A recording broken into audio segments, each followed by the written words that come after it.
আৰু সমষ্টিয়ে এটা ৰেলী আমাৰ কাৰ্যসূচী আছিলে। আমি কেইদিনমান আগতে ভিজিট কৰিলোঁ, আজি টংলাত কৰিছোঁ। তেনেকুৱা আমাৰ ৰেলীবিলাক বা বিভিন্ন কাৰ্যসূচী চলি আছে। আমাৰ যিখিনি বুথ আছে বুথ ইনচাৰ্জবিলাকৰ লগত বিভিন্ন সভাবিলাক চলি আছে আৰু 15টা সমষ্টিত প্ৰিপাৰেশ্যন ইতিমধ্যে হৈ গৈছে।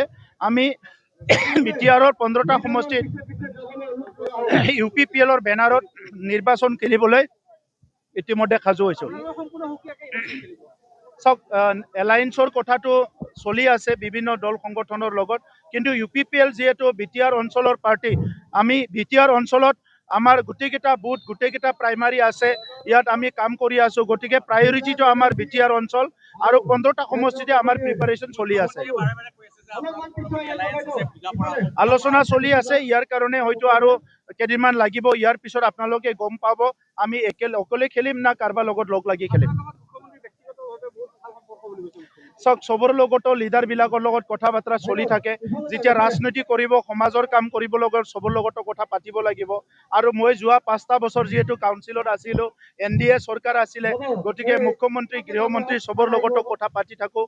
আৰু সেই কথাটো অসমৰ স্বাৰ্থত, বড়োলেণ্ড অঞ্চলৰ 35 লাখ জনসাধাৰণৰ স্বাৰ্থতে আমি কথাবিলাক পাতি থাকোঁ।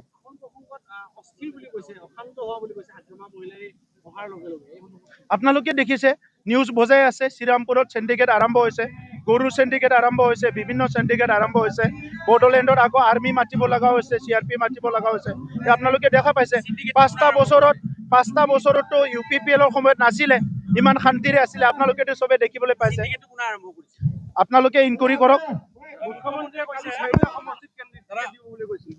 এইটো বিজেপিৰ নিজৰ দলীয় সিদ্ধান্ত। আমাৰ সিদ্ধান্তটো আমাৰ, তেখেতসকলৰ সিদ্ধান্ত তেখেতসকলৰ। চাওক, আমি বিভিন্ন দলৰ লগত আলোচনা কৰি আছো আৰু কেইদিনমান পিছত সিদ্ধান্ত ল'ম UPPLে অকলে খেলিব না এলায়েন্সত খেলিব।